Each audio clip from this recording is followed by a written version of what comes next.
Halo teman-teman semua, sebelum video hari ini resmi dimulai, saya ingin menyampaikan satu permintaan yang sedikit istimewa. Tolong lihatlah waktu saat ini, lalu lihatlah hal-hal yang sedang Anda sibuk kerjakan.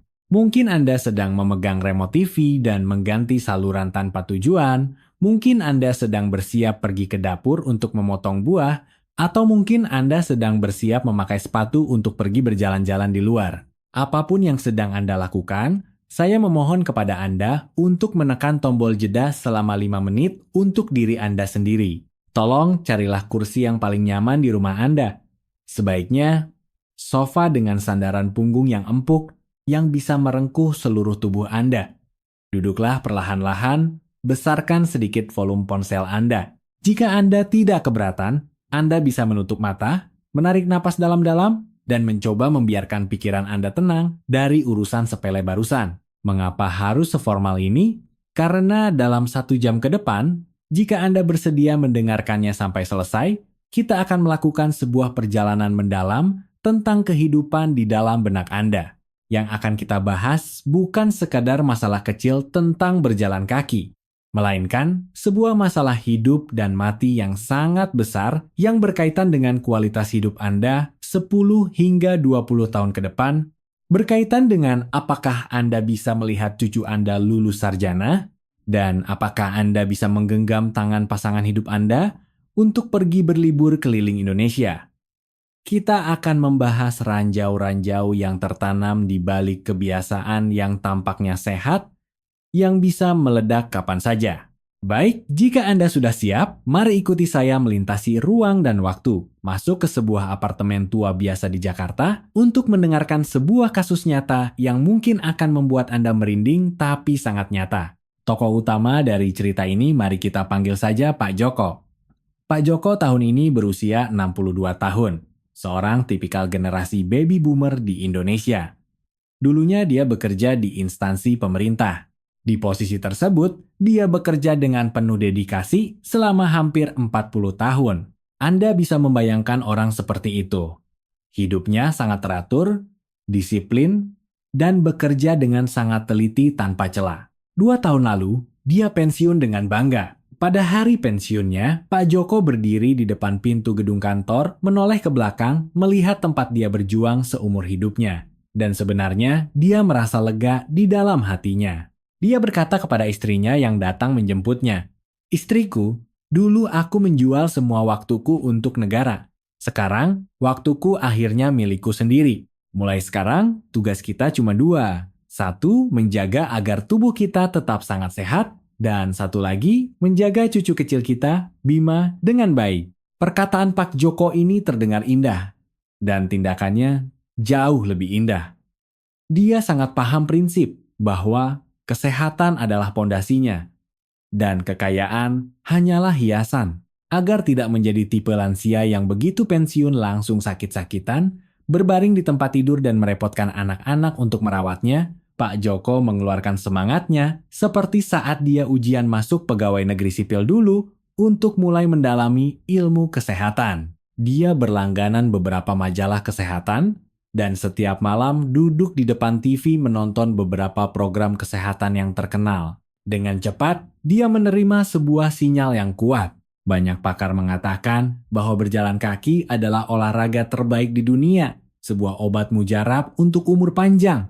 Terlebih lagi, ada sebuah aturan besi yang beredar di masyarakat, yaitu berjalan 10.000 langkah sehari, kesehatan akan menetap selamanya. Kalimat ini bagaikan sebuah titah suci yang terukir dalam di benak Pak Joko. Pak Joko berpikir, ini sangat cocok untukku. Aku tidak suka pergi ke pusat kebugaran dan mencium bau keringat itu. Juga tidak mau membuang uang membeli alat-alat yang rumit. Betapa bagusnya berjalan kaki asalkan melangkahkan kaki di mana saja bisa berjalan. Maka dari itu, sebuah rencana yang tidak bisa diganggu-gugat pun lahir. Pak Joko menetapkan target yang sangat ketat untuk dirinya sendiri. Setiap hari wajib berjalan genap 10.000 langkah, kurang 1 langkah pun tidak boleh.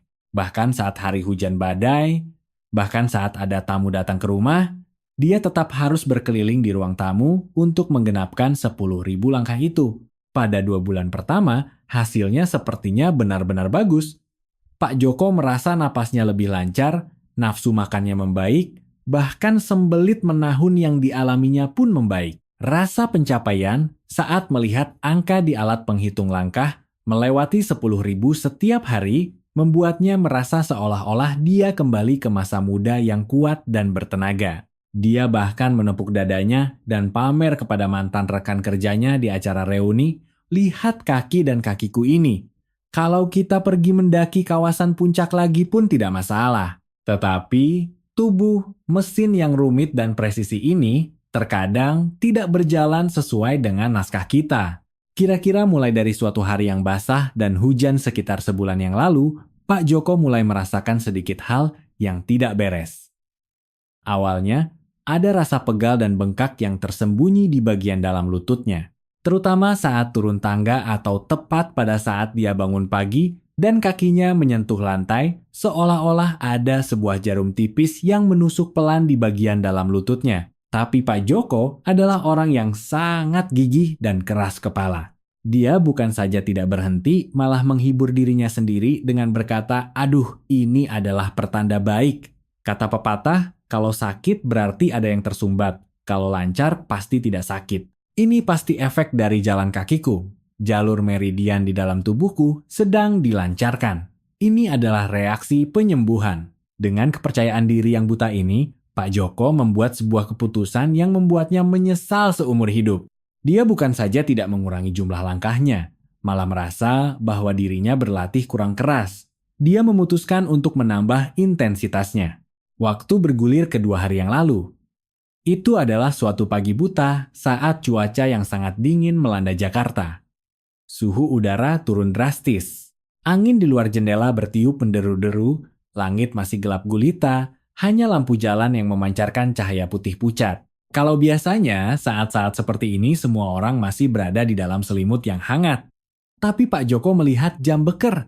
Jam 5.30 pagi. Dia berkata pada dirinya sendiri di dalam hati bahwa dia tidak boleh malas. Dia bangun mengendap-endap karena takut membangunkan istrinya, lalu membuka pintu dan turun ke lantai bawah.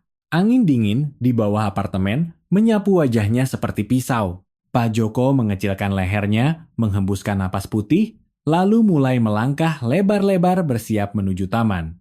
1 langkah, 2 langkah, 3 langkah. Tepat saat dia baru saja keluar dari gerbang perumahan dan belum sampai di depan kedai sarapan favoritnya, sebuah keanehan terjadi. Bukan lututnya yang sakit, melainkan sebuah rasa takut yang datang tiba-tiba dan belum pernah dia rasakan sebelumnya. Pak Joko tiba-tiba merasa jalan aspal di bawah kakinya berubah menjadi kapas yang empuk saat diinjak tidak ada pijakannya. Disusul kemudian, pemandangan di depannya seperti lampu jalan, papan nama, dan motor yang parkir di pinggir jalan mulai berputar hebat. Rasanya seperti dilempar ke dalam tabung mesin cuci. Dia secara naluriah ingin menjulurkan tangan untuk berpegangan pada tembok di sebelahnya, tapi tangan kanannya seolah tidak patuh dan jatuh lunglai dengan lemas. Dia ingin membuka mulut berteriak minta tolong, tapi lidahnya terasa menjadi besar dan keras menyumbat seluruh rongga mulutnya. Suara yang keluar hanyalah rintihan yang tidak jelas. Dengan suara benturan yang teredam, Pak Joko jatuh terjengkang ke belakang dengan kaku. Bagian belakang kepalanya menghantam jalan beton yang dingin dengan keras. Pada detik itu, kesadarannya tenggelam ke dalam kegelapan tanpa ujung. Untungnya, Andi si pengantar susu kebetulan lewat mengendarai motor. Melihat Pak Joko tergeletak di tanah, Andi terkejut dan segera menelepon layanan darurat. Sirine ambulans memecah kesunyian pagi hari. Melolong sepanjang jalan membawanya ke ruang gawat darurat rumah sakit besar. Di ruang gawat darurat, dokter dan perawat sibuk luar biasa. Elektrokardiogram, CT scan, ambil darah. Setelah serangkaian pemeriksaan presisi, dokter jaga keluar dengan membawa hasil röntgen dan wajah yang serius. Dia memberitahu istri Pak Joko yang datang tergesa-gesa dan sudah menangis terseduh-seduh. Ini adalah infak serebral akut, atau yang biasa kita sebut stroke mematikan otak. Pembuluh darahnya tersumbat. Sungguh sangat beruntung karena ditemukan sangat awal dan langsung dikirim ke rumah sakit dengan sangat tepat waktu. Dalam masa penyelamatan emas, dokter menyuntikkan obat pelarut gumpalan darah kepada Pak Joko, melancarkan kembali pembuluh darah yang tersumbat itu. Nyawa Pak Joko berhasil diselamatkan dari ambang maut dan dia juga tidak meninggalkan gejala sisa kelumpuhan setengah badan yang parah. Tetapi, ketika Pak Joko sadar kembali dan dipindahkan ke ruang rawat inap biasa, dokter datang ke samping tempat tidurnya dan melakukan sebuah percakapan yang sangat serius. Dokter Budi Hartono mengernyitkan dahi melihat rekam medis sambil menanyakan kebiasaan hidup Pak Joko akhir-akhir ini. Ketika mendengar Pak Joko mengatakan bahwa dia setiap hari bersikeras bangun pagi, berjalan 10.000 langkah tanpa peduli cuaca, suara helaan napas Door Budi Hartono terdengar sangat jelas di ruang rawat yang sepi itu. Dokter, Budi Hartono menurunkan kacamatanya, memijat pangkal hidungnya, dan berkata dengan penuh perhatian, "Bapak, stroke kali ini walaupun ada hubungannya dengan pengerasan pembuluh darah Bapak sendiri, tapi tangan yang mendorong Bapak ke jurang justru adalah olahraga bangun pagi dan jalan kaki mati-matian yang Bapak banggakan itu. Tahukah Bapak, untuk orang seusia Bapak yang elastisitas pembuluh darahnya sudah menurun pagi buta, terutama saat langit belum terang dan ditambah suhu udara yang sangat dingin, itu adalah waktu iblis. Bapak malah pergi jalan cepat di saat seperti itu, ini sama saja dengan mempermainkan nyawa." Mendengar ini, apakah Anda di depan layar juga merasa merinding? Apakah Anda merasa bahwa ada suatu sudut pemahaman di dalam hati Anda yang runtuh? Sejak kecil kita diajarkan untuk bangun pagi dan berolahraga, diajarkan bahwa kehidupan terletak pada pergerakan. Kenapa saat tiba pada kasus Pak Joko, rajin berolahraga malah menjadi surat panggil maut? Bagaimana bisa berjalan kaki malah berujung pada stroke? Apakah ini sebuah kasus langka? Ataukah kesalahan yang kita semua sedang lakukan? Jangan terburu-buru, tolong tenangkan hati Anda. Hari ini saya hadir justru untuk menjadi Sherlock Holmes di bidang olahraga dan kesehatan. Saya akan menggunakan kaca pembesar ilmiah untuk mengajak Anda semua meninjau ulang berjalan kaki, olahraga yang kelihatannya paling sederhana ini. Konten selanjutnya mungkin akan sepenuhnya menjungkir balikan pemahaman Anda selama 60 tahun terakhir. Saya akan mengutip penelitian terbaru dari Universitas Harvard, Rumah Sakit Cipto Mangunkusumo RSCMM, serta jurnal medis terkemuka dunia, The Lancet. Seperti membongkar mesin yang presisi, kita akan membongkar tuntas masalah berjalan kaki ini. Walaupun artikel ini sangat panjang, tolong percayalah. Setiap kata di sini adalah resep penyelamat nyawa yang dikumpulkan demi lutut, jantung, dan pembuluh darah Anda serta keluarga Anda. Demi kesehatan kita bersama, mari kita saling menyemangati. Sebelum menganalisis kesalahan Pak Joko, kita harus terlebih dahulu dengan adil memulihkan nama baik olahraga berjalan kaki ini. Karena saat ini di internet juga ada pernyataan ekstrim lain yang mengatakan orang tua tidak boleh berjalan kaki merusak lutut, diam beristirahat barulah bikin panjang umur. Pernyataan ini sangat salah besar. Berjalan kaki mutlak adalah olahraga yang baik. Bukan sekadar olahraga yang baik, ia bahkan bisa dikatakan sebagai resep alami paling murah dan paling efektif yang dianugerahkan Tuhan kepada umat manusia.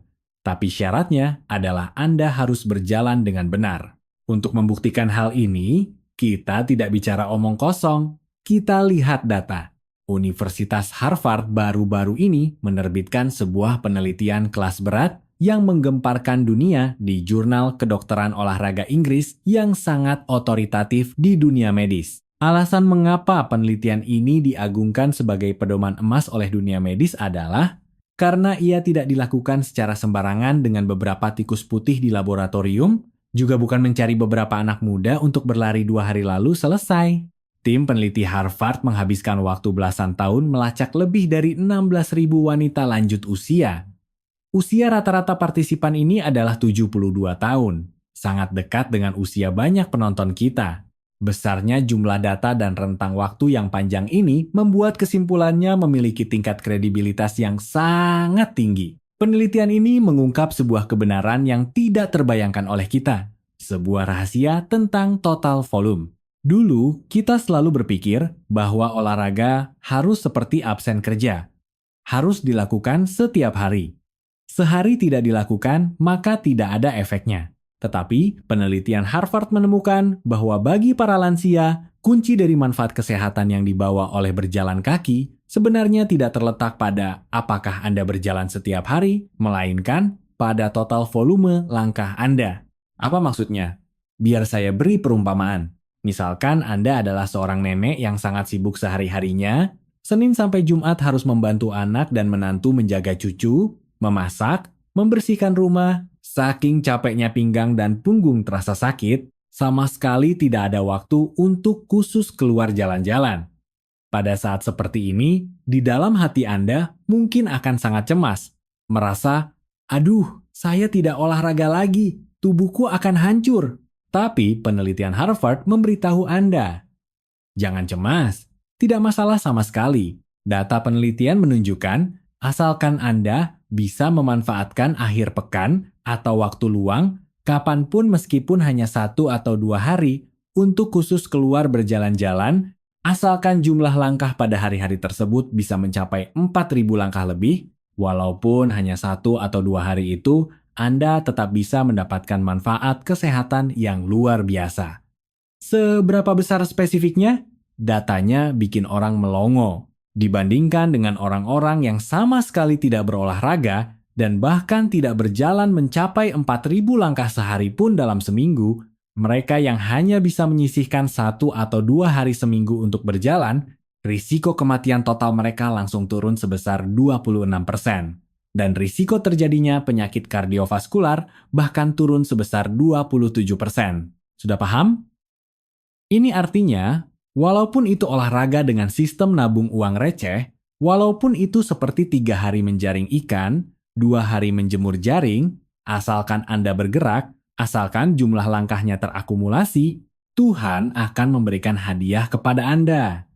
Jika Anda lebih rajin dan bisa berjalan lebih dari 4.000 langkah selama lebih dari 3 hari dalam seminggu, maka efeknya lebih menakjubkan lagi. Risiko kematian akan turun 40%, risiko penyakit kardiovaskular turun 27%. Penemuan ini bagi kita para lansia sungguh sangat melegakan. Ini memberitahu kita untuk melepaskan beban diri sendiri. Jangan seperti Pak Joko yang menganggap berjalan kaki sebagai tugas berat yang wajib diselesaikan. Sehari tidak jalan, langsung merasa penuh dosa. Kalau hari ini hujan, ya istirahatlah. Kalau hari ini lutut agak tidak nyaman, ya berbaringlah. Kalau hari ini suasana hati sedang tidak enak dan tidak ingin bergerak, ya minumlah teh dan bacalah koran. Tunggulah sampai cuaca bagus, suasana hati bagus, dan tubuh merasa nyaman, barulah berjalan lebih banyak sekaligus. Model olahraga yang santai dan menyenangkan seperti ini, efeknya sama sekali tidak kalah. Kalau cuma ngomongin data, mungkin agak membosankan. Anda mungkin akan bertanya, "Dokter, kamu selalu bilang jalan kaki itu bagus, lalu apa sebenarnya perubahan ajaib yang terjadi di dalam tubuhku saat aku berjalan kaki? Mengapa hanya dengan melangkahkan kaki saja bisa mengobati penyakit?" Ini adalah pertanyaan yang sangat bagus. Untuk menjelaskannya dengan jelas, saya ingin meminta semuanya menggunakan sedikit imajinasi. Tolong tutup mata Anda dan bayangkan bagian dalam tubuh Anda. Pertama adalah agen pelancar pembuluh darah, yaitu keajaiban dari nitrat oksida. Bayangkan pembuluh darah Anda seperti sungai yang berkelok-kelok dan rumit, atau seperti pipa air di rumah. Saat kita masih muda, dinding dalam pipa-pipa ini sangat halus dan sangat elastis, seperti pipa karet baru. Tetapi seiring kita hidup sampai usia 6 atau 70 tahun, pipa-pipa ini sudah digunakan selama puluhan tahun. Pada dinding pipa mulai tumbuh kerak air, yaitu plak. Pipa itu sendiri juga menjadi keras dan rapuh. Inilah yang disebut pengerasan arteri. Darah yang mengalir di dalamnya bagaikan air keruh yang penuh lumpur dan pasir yang mengalir dengan sangat susah payah di saluran sungai yang penuh sampah dan sangat mudah tersumbat. Tetapi saat kita mulai berjalan kaki, saat kita melangkahkan kedua kaki dan detak jantung mulai sedikit berdebar lebih cepat, keajaiban pun terjadi. Kecepatan aliran darah meningkat, menyapu dinding dalam pembuluh darah. Daya sapuan ini akan merangsang sel endotel pembuluh darah kita. Anda bisa membayangkannya sebagai pasukan pembersih yang bermarkas di dinding pembuluh darah untuk menyekresikan sejenis molekul gas ajaib yang disebut nitrat oksida. Nitrat oksida ini ibaratnya adalah air dewa bagi pembuluh darah. Ia punya dua fungsi raksasa. Pertama, ia bisa membuat pembuluh darah yang tegang dan kaku seketika menjadi rileks dan melebar. Pembuluh darah menjadi lebih lebar, maka tekanan darah secara alami akan turun. Kedua, ia bisa mencegah trombosit dalam darah untuk berkumpul sembarangan, seolah-olah memberikan lapisan lilin pada dinding pembuluh darah, mencegah sampah menempel di sana. Jadi, setiap langkah yang Anda ambil adalah memberikan perawatan pelancaran gratis untuk pembuluh darah di seluruh tubuh. Efek seperti ini tidak bisa digantikan oleh suplemen kesehatan semahal apapun. Kedua adalah pompa air dari jantung kedua, yaitu rahasia otot betis. Kita sering bilang orang tua yang menua duluan adalah kakinya.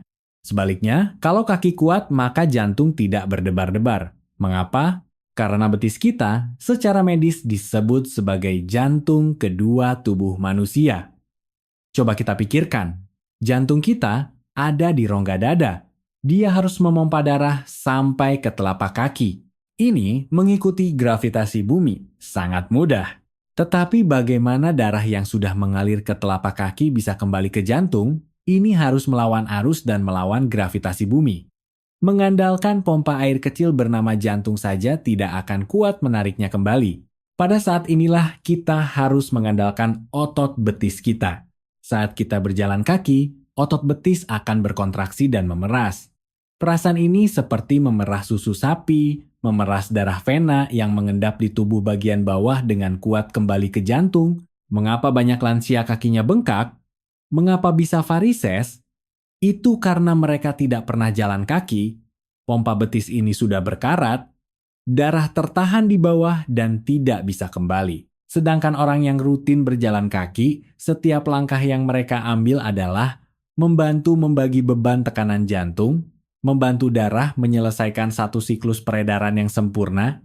Ketiga adalah rekayasa pembuangan limbah dari sistem limfatik. Selain sistem peredaran darah, di dalam tubuh kita masih ada sebuah sistem yang sangat penting yang disebut sistem limfatik. Ini adalah saluran pembuangan tubuh kita yang khusus bertugas mengumpulkan sampah, racun, dan membunuh bakteri. Tapi tahukah Anda, pembuluh limfa berbeda dengan pembuluh darah. Pembuluh darah punya jantung sebagai pompa untuk mendorongnya, tapi pembuluh limfa tidak punya pompa. Aliran cairan limfa sepenuhnya bergantung pada perasan dari aktivitas otot kita. Jika Anda duduk diam seharian, sistem limfatik Anda ibarat genangan air mati. Racun akan menumpuk di dalam tubuh, kekebalan tubuh pun secara alami akan menurun. Flu, peradangan, bahkan kanker akan datang menghampiri. Namun saat Anda berjalan kaki, otot seluruh tubuh sedang bergerak.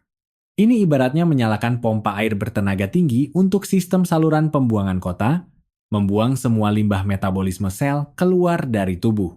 Jadi kita sering mendengar kalau jalan kakinya bagus, flu pun jarang mampir. Ini mutlak ada dasar ilmiahnya. Setelah menjelaskan dengan jelas manfaat berjalan kaki, mari kita kembali pada masalah Pak Joko. Tragedi Pak Joko sebagian besar bersumber pada obsesinya terhadap angka 10.000 langkah. Lalu, angka 10.000 langkah yang dipuja-puja oleh tak terhitung banyaknya lansia ini sebenarnya berasal dari mana? Apakah dokter yang menetapkannya? Apakah ilmuwan yang menghitungnya? Anda mungkin tidak akan percaya jika saya katakan, asal-usul angka ini sebenarnya adalah sebuah kampanye pemasaran komersial murni. Ini bermula dari Olimpiade Tokyo tahun 1964. Saat itu, sebuah perusahaan jam di Jepang ingin memanfaatkan demam Olimpiade untuk menjual sebuah alat penghitung langkah. Penemuan baru mereka sangat membutuhkan sebuah slogan yang menggelegar. Staf pemasaran mereka membuka-buka kamus. Dan tiba-tiba menemukan bahwa huruf kanji untuk kata 10.000 dalam bahasa Jepang terlihat sangat mirip dengan bentuk orang yang sedang melangkahkan kaki untuk berjalan. Maka, sebuah slogan pemasaran jenius pun lahir. Berjalan 10.000 langkah sehari. Anda lihat, hanya karena beberapa kata ini diucapkan terasa enak dan ditulisnya mirip orang berjalan, ia langsung menjadi standar kesehatan yang berlaku global. Namun pada saat itu, sama sekali belum ada satupun penelitian ilmiah yang membuktikan bahwa 10.000 langkah lebih baik daripada 8.000 langkah, atau lebih baik daripada 6.000 langkah. Ini sama halnya dengan pedagang berlian yang mengatakan berlian itu abadi, sebuah permata diwariskan selamanya. Itu adalah sebuah iklan yang sempurna, tapi belum tentu merupakan kebenaran ilmiah. Bagi Bapak dan Ibu lansia kita di Indonesia yang berusia 60 hingga 70 tahun, mengejar 10.000 langkah secara buta seringkali membawa lebih banyak bahaya daripada manfaat. Rumah Sakit Cipto Mangunkusumo di Indonesia. Demi memperjelas masalah ini, secara khusus melakukan sebuah penelitian yang sangat membumi. Karena letak geografis Indonesia yang juga banyak pegunungan, orang-orang suka naik turun tangga dan naik gunung. Sehingga masalah lutut sangat umum terjadi. Tim ortopedi dari RSM ingin menyelidiki apa sebenarnya hubungan antara jumlah langkah berjalan kaki dengan sendi lutut serta osteoartritis lutut kita. Hasil penelitian ini mungkin akan membuat banyak teman-teman yang rutin berjalan 10.000 langkah sehari merasa terkejut. Penelitian menemukan bahwa untuk mencegah masalah sendi lutut dan melindungi tulang rawan, jumlah langkah yang paling ideal sama sekali bukan 10.000 langkah, melainkan sekitar 7.500 hingga 8.000 langkah setiap hari. Mengapa harus 8.000 langkah? Kita bisa membayangkan sendi lutut seperti ban mobil. Kalau mobil Anda diparkir terus di garasi dan tidak pernah disetir, yang artinya tidak berolahraga sama sekali, ban akan menua dan berubah bentuk. Sama seperti lutut kita, jika tidak bergerak, cairan sendi tidak akan diproduksi, sendi akan menjadi kaku dan mati. Tetapi jika Anda seperti supir taksi yang setiap hari berlari 24 jam tanpa henti, yang berarti olahraga berlebihan hingga 20-30 ribu langkah sehari, keausan ban akan jauh melampaui usia pakainya. Dalam waktu singkat, ban akan botak dan meletus. 8.000 langkah adalah kecepatan ekonomis tersebut. Pada volume olahraga ini, otot kaki kita dilatih menjadi kuat dan bertenaga. Otot yang kuat ibarat memakaikan pelindung lutut dari baja pada lutut kita, bisa membantu tulang menahan tekanan. Pada saat yang sama, volume olahraga ini juga tidak akan membuat tulang rawan sendi mengalami keausan yang tidak bisa diperbaiki. Yang lebih penting lagi, sebuah meta-analisis dari jurnal medis terkemuka, The Lancet Public Health, yang menggabungkan data dari hampir 50.000 orang di 4 benua, juga memberikan kesimpulan yang serupa. Penelitian menemukan bahwa seiring bertambahnya jumlah langkah, risiko kematian memang akan menurun. Tetapi, penurunan ini ada batas maksimalnya.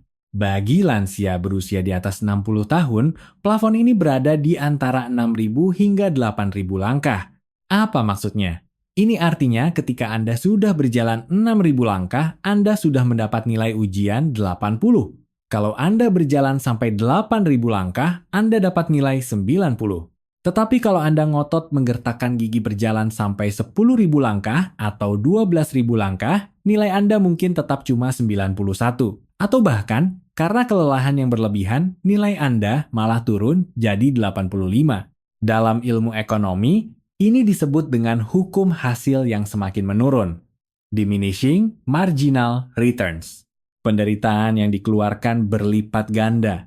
Namun manfaat kesehatan yang didapat sangatlah kecil. Bahkan, Anda harus menanggung risiko keausan lutut dan radang plantar fasia. Hitung-hitungan ini harus dikalkulasi dengan jelas oleh para lansia yang sudah terbiasa berhitung cermat seumur hidupnya. Ya, sampai di sini pasti ada teman-teman yang bertanya, "Pembawa acara, bisakah kamu memberiku angka pastinya? Berapa langkah sebenarnya yang harus aku tempuh?" Seperti yang secara khusus diingatkan oleh dokter spesialis ortopedi dari RSUD setempat, jumlah langkah berjalan harus disesuaikan dengan kondisi masing-masing orang, harus dirancang khusus. Meskipun ada dua orang yang sama-sama berusia 65 tahun, jika kondisi fisiknya berbeda, standarnya juga akan sepenuhnya berbeda. Untuk memudahkan semuanya mencocokkan diri, saya secara kasar membagi orang menjadi 3 kategori. Anda bisa lihat Anda masuk ke kategori mana. Kategori pertama adalah pemula yang sudah lama duduk santai dan tidak punya kebiasaan berolahraga. Jika Anda sebelumnya jarang berolahraga, atau baru saja sembuh dari penyakit berat dan sedang dalam masa pemulihan, jangan sekali-sekali mendengar orang bilang 8.000 langkah itu bagus, lalu Anda langsung pergi jalan 8.000 langkah. Itu akan menjadi bencana buat Anda. Rekomendasi langkah untuk Anda adalah dimulai dari 2.000 hingga 4.000 langkah. Mulailah dari jalan santai, kecepatannya harus pelan. Biarkan tubuh beradaptasi dulu dengan sensasi bergerak. Meskipun setiap hari cuma nambah 500 langkah, asalkan ditekuni, itu sudah merupakan kemenangan besar. Ingat, mulailah dari tidak ada menjadi ada. Jangan langsung ingin capai puncak dalam selangkah. Kategori kedua adalah veteran yang tubuhnya masih bugar dan punya fondasi olahraga. Jika Anda seperti kebanyakan penonton kami yang sehari-harinya badannya masih lumayan bagus, masih kuat beli sayur, masak, dan kuat naik tangga 2 lantai, rekomendasi langkah untuk Anda berada di antara 6.000 hingga 8.000 langkah. Kisaran ini adalah yang rasio harga kinerjanya value for money paling tinggi. Selain bisa melatih jantung dan paru-paru, juga bisa melindungi lutut. Anda bisa membaginya ke dalam beberapa sesi. Pagi hari pergi beli sayur jalan 1 putaran, malam sehabis makan jalan santai 1 putaran. Asal jumlahnya di total sudah cukup, itu sudah oke. Kategori ketiga adalah kelompok khusus yang berat badannya berlebih atau lututnya sudah terasa sakit. Teman-teman di kategori ini paling perlu berhati-hati, karena setiap kenaikan berat badan 1 kg saat berjalan kaki, lutut harus menanggung tekanan ekstra 3-4 kg. Jika berat badan Anda 100 kg, maka setiap langkah yang diambil, lutut harus menahan hentakan ratusan kilogram. Rekomendasi untuk Anda adalah jangan semata-mata mengejar jumlah langkah. Untuk teman-teman di kategori ini, saya sarankan Anda mengganti jalan kaki darat dengan jalan di dalam air, kolam renang, atau naik sepeda statis di dalam ruangan. Daya apung air bisa menopang berat badan Anda, mengurangi tekanan pada lutut. Sementara itu, daya tahan air bisa melatih otot. Saat berat badan sudah turun dan lutut tidak sakit lagi, barulah pelan-pelan mulai jalan di darat. Teman-teman, kita memulai dari kasus menyedihkan Pak Joko untuk menyingkap tabir bahaya dari olahraga bangun pagi yang membabi buta. Kita menggunakan data dari Harvard dan RSCM untuk membuktikan bahwa berjalan kaki memang bisa menyelamatkan nyawa, namun 10.000 langkah sehari tidaklah wajib. Total volume dan jumlah yang pas adalah kuncinya. Kita juga telah menyelami bagian dalam tubuh untuk melihat kolaborasi ajaib antara pembuluh darah dan otot saat berjalan kaki. Tetapi ini hanyalah puncak gunung es. Masih ingat kenapa Pak Joko bisa terkena stroke? Selain karena jumlah langkah yang terlalu banyak, yang lebih mematikan sebenarnya adalah karena dia melanggar 4 pantangan besar dalam berjalan kaki. Mari kita gali lebih dalam. Aturan pantangan pertama ini juga adalah penyebab paling langsung Pak Joko jatuh sakit, yaitu waktu berolahraga. Saya tahu banyak dari orang tua kita di Indonesia yang memiliki kebiasaan tidur dan bangun yang sangat mengagumkan. Banyak orang tua yang belum terang tanah, bahkan jam 3 atau 4 pagi sudah bangun. Karena bangun dan tidak ada kegiatan, mereka merasa harus keluar rumah untuk berolahraga, untuk menghirup udara segar yang pertama. Mereka merasa bahwa energi yang saat itu paling kuat dan paling bagus untuk tubuh. Tetapi, saya harus dengan kejam menghancurkan ilusi indah ini di sini. Dari sudut pandang kedokteran modern, khususnya kedokteran kardiovaskular dan cerebrovaskular, pagi buta, terutama waktu sebelum matahari terbit, adalah waktu iblis paling berbahaya di sepanjang hari. Mengapa saya berbicara dengan nada yang begitu serius? Mari kita bedah perubahan yang terjadi di dalam tubuh, seperti memutar film gerakan lambat, frame demi frame, untuk Anda lihat. Pertama adalah hormon stres di tubuh kita.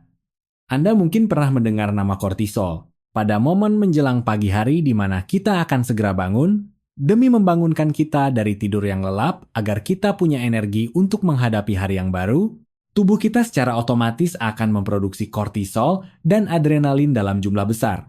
Apa gunanya kedua hal ini?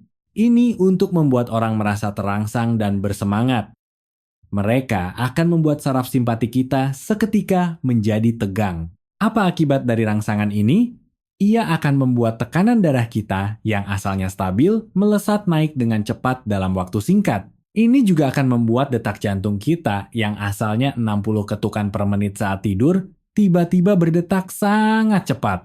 Ini ibaratnya mobil yang sudah diparkir semalaman, lalu tiba-tiba Anda menginjak pedal gas dalam-dalam hingga RPM mesin melonjak seketika. Bayangkan seberapa besar kerusakan yang ditimbulkan pada mesin. Kedua adalah kekentalan darah. Setelah semalaman tertidur, kita telah kehilangan banyak air selama proses bernapas dan berkeringat. Tetapi sepanjang malam itu kita tidak minum air. Jadi, saat kita bangun di pagi hari, itulah saat darah kita berada pada kondisi paling kental dan paling pekat sepanjang hari. Anda bisa membayangkan pembuluh darah pada saat itu seperti bubur kacang merah yang dimasak saat tahun baru. Tebal, kental, dan mengalir dengan sangat lambat. Kalau di saat seperti ini Anda masih menambahkan faktor lingkungan, yaitu udara dingin, terutama saat musim hujan atau pagi hari saat cuaca sedang tak bersahabat di Indonesia, suhu udara seringkali menurun tajam. Saat kita keluar dari balik selimut yang hangat dan melangkah ke tiupan angin dingin di luar, kulit kita begitu bersentuhan dengan udara dingin. Demi menjaga suhu tubuh, kulit akan secara naluriah memerintahkan pembuluh darah di seluruh tubuh untuk menyempit.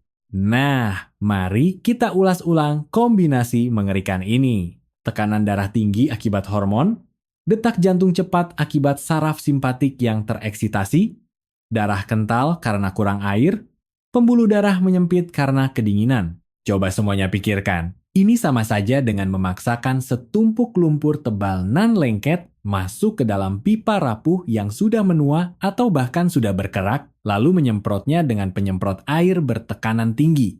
Apa akibatnya? Akibatnya ya seperti yang dialami Pak Joko. Dinding pembuluh darah yang rentan tidak mampu menahan tekanan. Entah ia akan langsung pecah lalu menyebabkan pendarahan otak, atau kerak pada dinding pembuluh darah itu tersapu lepas dan menggelinding seperti batu, lalu tersangkut di area yang sempit. Itu akan mematikan aliran darah sepenuhnya, menyebabkan infark cerebral atau infark miokard, serangan jantung. Inilah alasan mengapa dokter di IGD paling takut dengan pagi hari yang dingin, karena saat itulah pasien stroke dan serangan jantung lansia paling banyak dilarikan ke rumah sakit. Lalu, kapan sebenarnya waktu yang aman untuk berjalan kaki? Saran emas yang diberikan oleh dokter adalah, tunggu matahari keluar dan tidak perlu terburu-buru. Tolong mundurkan waktu olahraga pagi Anda menjadi setelah jam 8 sampai jam 9 pagi. Mengapa harus menunggu sampai jam segini? Pertama, matahari sudah terbit, suhu udara sudah naik, kabut sudah hilang, pembuluh darah tidak akan menyempit karena dingin. Kedua, Anda sudah bangun dengan santai, sikat gigi, cuci muka, dan yang paling penting, Anda mungkin sudah meminum segelas air hangat matang yang mengencarkan darah yang kental. Ketiga, bahkan mungkin Anda sudah meminum obat penurun darah tinggi, tekanan darah sudah terkendali dengan stabil. Pergi ke taman jalan-jalan pada saat seperti ini, selain bisa menikmati hangatnya matahari pagi, juga menjamin keamanan Anda. Kalau pagi hari Anda sangat sibuk, misalnya buru-buru ke pasar beli sayur, itu juga tidak masalah. Jam 4 sore sampai jam 5 sore juga merupakan jendela olahraga yang sangat ideal. Pada saat ini, suhu tubuh manusia lebih tinggi, elastisitas otot bagus, tidak mudah cedera, dan ini juga adalah momen yang bagus untuk melepaskan stres yang menumpuk seharian. Selanjutnya adalah pantangan kedua. Ini sungguh menantang konsep tradisional kita yang sudah ada selama ribuan tahun. Pepatah mengatakan, berjalan 100 langkah setelah makan, umur panjang hingga 99 tahun. Kita sudah mendengar pepatah ini dari kecil. Banyak bapak-bapak dan ibu-ibu yang begitu selesai meletakkan mangkuk dan sumpit sehabis makan malam, demi agar tidak gendut, atau untuk apa yang disebut melancarkan pencernaan, langsung keluar untuk jalan kaki, bahkan sengaja jalan dengan sangat cepat karena merasa bisa membakar kalori yang baru saja masuk. Teman-teman, kalau kalimat ini tidak ditambahkan syarat dan kondisi apapun, maka ia bukan akan membuat Anda berumur sampai 99 tahun, melainkan akan membuat Anda kena penyakit lambung lebih cepat dan jantung Anda tak akan kuat menahannya. Prinsip di balik ini sebenarnya adalah sebuah masalah ekonomi tentang distribusi sumber daya tubuh. Meskipun tubuh kita presisi, total volume darah itu terbatas. Ketika kita selesai menyantap makan malam yang lezat, makanan dalam jumlah besar menumpuk di saluran pencernaan lambung dan usus. Demi mencerna makanan-makanan ini dan mengubahnya menjadi nutrisi untuk diserap tubuh, sistem saraf kita akan mengeluarkan perintah untuk mengarahkan sebagian besar darah di sekujur tubuh pindah bekerja lembur ke lambung dan usus. Anda bisa membayangkan lambung dan usus saat ini seperti sebuah lokasi proyek konstruksi yang sangat sibuk. Semua pekerjanya, yaitu aliran darah, sedang bekerja di sana. Jika pada saat ini Anda langsung pergi berjalan kaki dan bahkan berjalannya sampai terengah-engah, maka otot kaki Anda dan juga jantung Anda juga membutuhkan pekerja dalam jumlah besar untuk mengirimkan oksigen dan energi. Sehingga tubuh akan jatuh ke dalam sebuah dilema, situasi saling berebut orang dan berebut pangan. Lambung berkata, "Aku lagi sibuk mencerna nih. Kalau kamu tidak kasih darah, aku bakal mogok kerja, aku bakal bikin perutmu sakit, dan pencernaanmu bermasalah." Sedangkan jantung dan kaki berkata, "Aku lagi gerak olahraga nih. Kalau kamu tidak kasih darah, aku kekurangan oksigen. Aku bikin angina pektoris, nyeri dada, dan kakimu kram."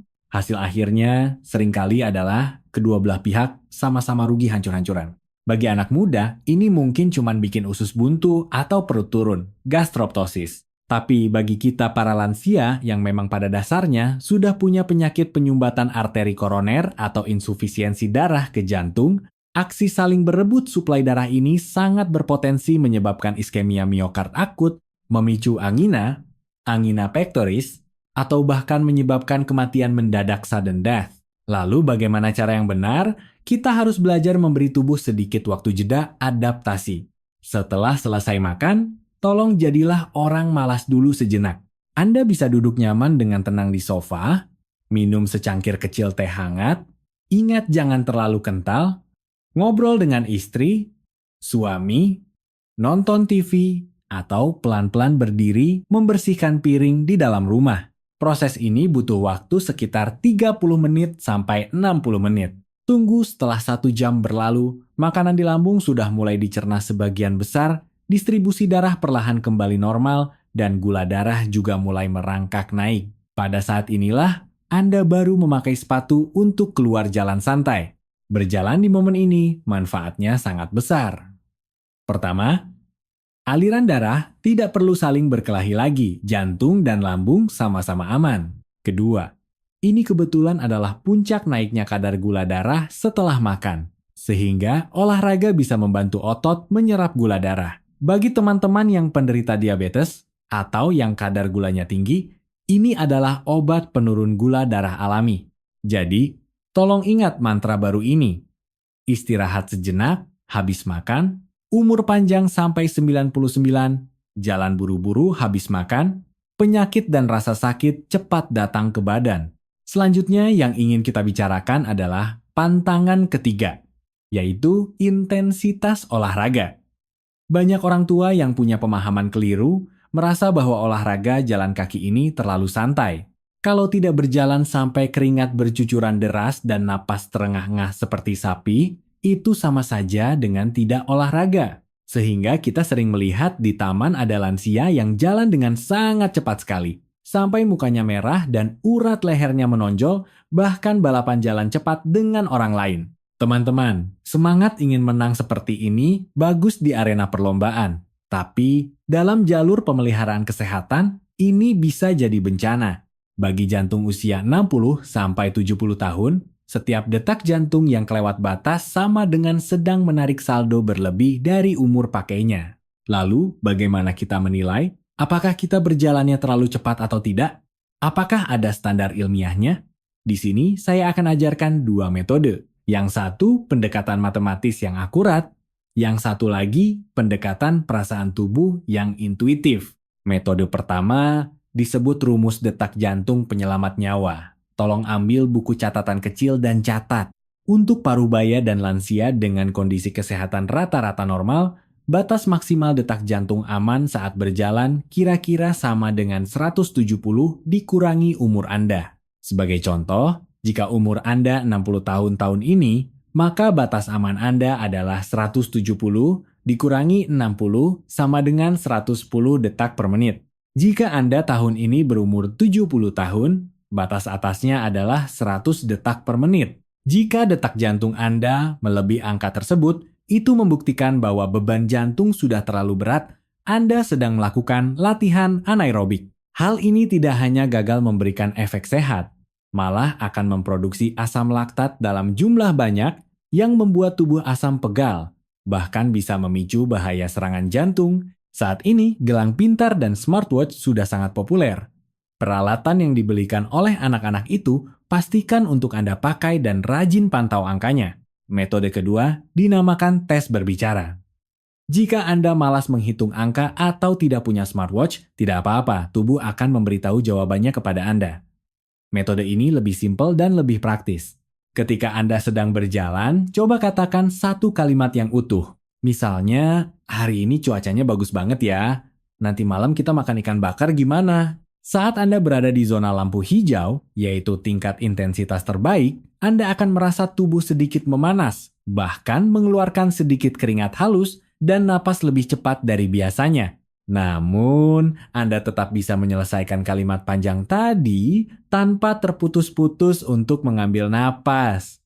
Nah, ini tandanya intensitasnya pas banget. Ini adalah fase olahraga aerobik yang terbaik. Membakar lemak, melatih jantung, dan paru-paru sekaligus aman. Saat Anda berada di zona lampu kuning yaitu intensitasnya terlalu rendah, Anda sambil berjalan masih bisa menyanyi, masih bisa bersiul, muka tidak merah, napas tidak ngos-ngosan, ini tandanya intensitas terlalu rendah. Ini namanya cuma ngukur jalan. Cuma bisa sekadar relaksasi pikiran saja, tapi efek olahraganya tidak signifikan. Namun saat Anda di zona lampu merah, yaitu batas intensitas yang sangat bahaya, Anda mau bicara tapi cuma ngomong dua kata saja harus narik napas dulu. Misalnya hari, napas. Ini, napas. Cuaca, cerah. Nah, ini tandanya Anda kekurangan oksigen.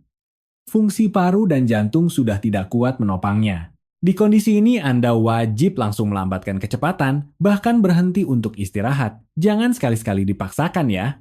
Pantangan terakhir, dan yang paling gampang, diabaikan semua orang, yaitu pemanasan sebelum olahraga. Banyak teman-teman yang mikir, aduh, aku kan bukan mau lari maraton, bukan main basket juga, cuma jalan kaki doang, ngapain pakai pemanasan segala, lebay ah.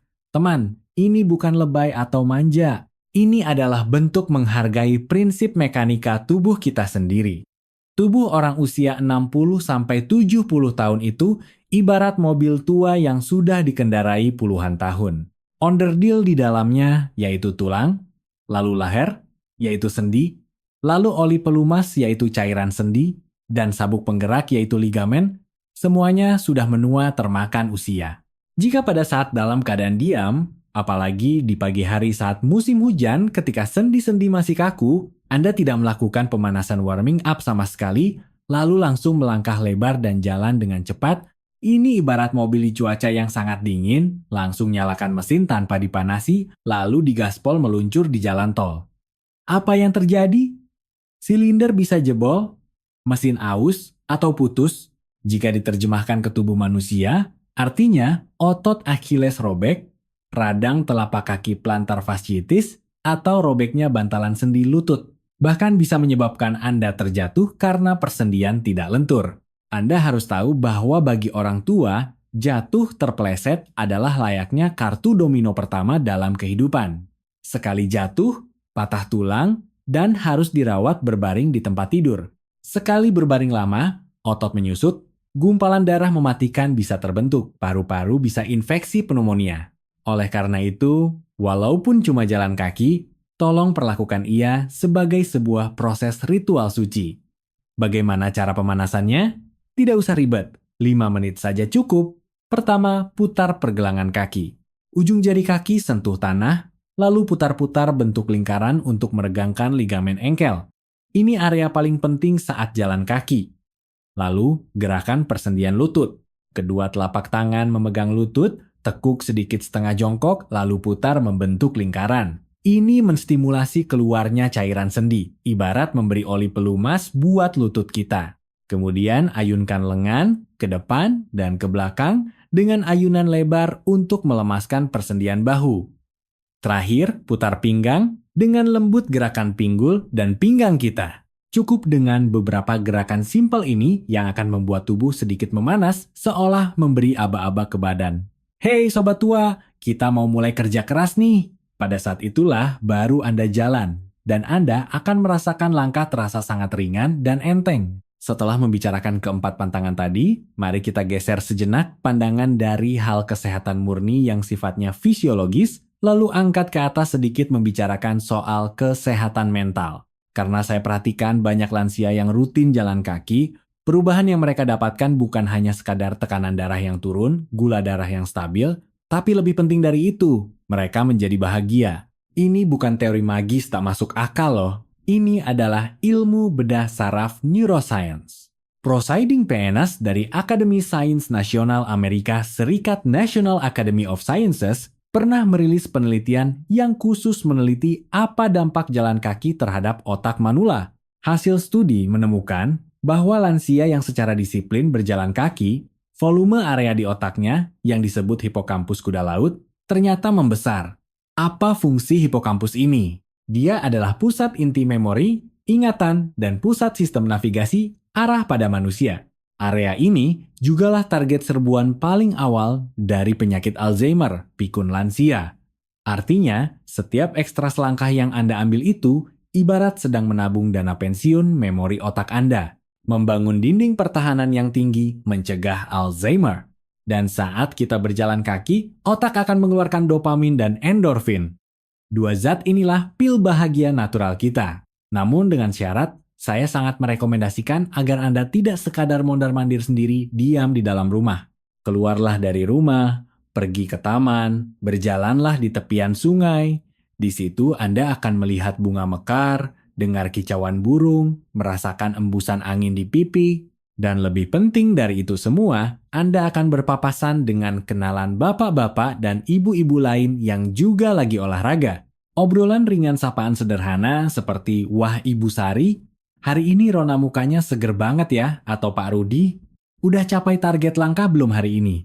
Nah, hubungan antar manusia atau koneksi silaturahmi semacam inilah terapi psikologis terbaik. Saya malah mendorong Anda semua bisa mengajak 3-4 teman tetangga sebelah rumah, bikin grup jalan pagi, semuanya saling mengawasi dan saling memberi semangat.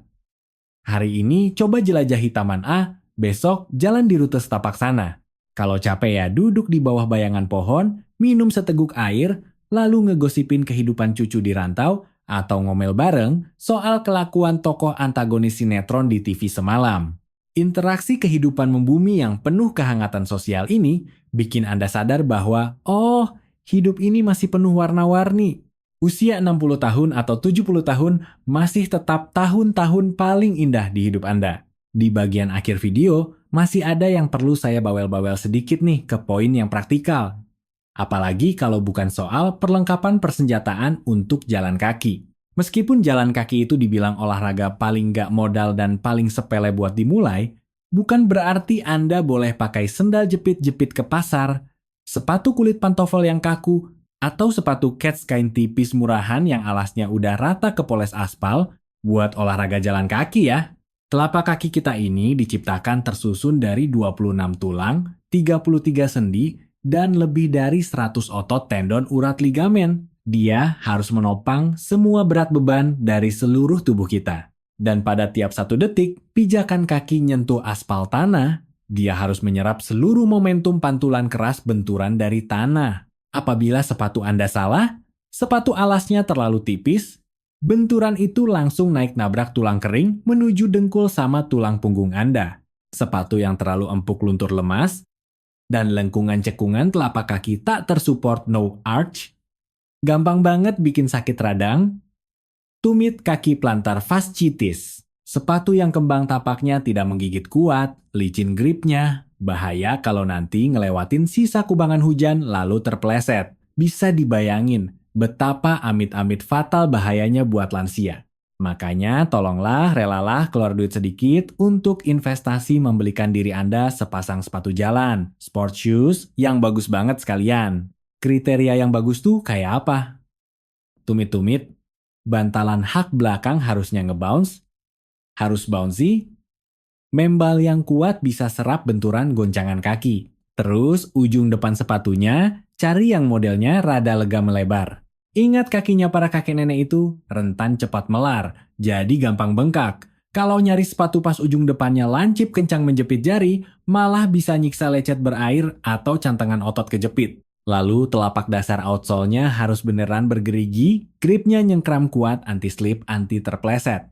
Terus ventilasi sirkulasi nafasnya, pori-porinya, juga kudu perhatiin ya, biar kaki tak gampang bau kutu air jamuran karena nahan pengap keringat.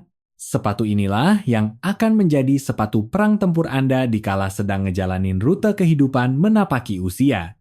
Dia adalah perisai pamungkas dari baja pembela lutut persendian Anda. Mending keluar uang buat sepatu begini ketimbang tak tega keluarin uang.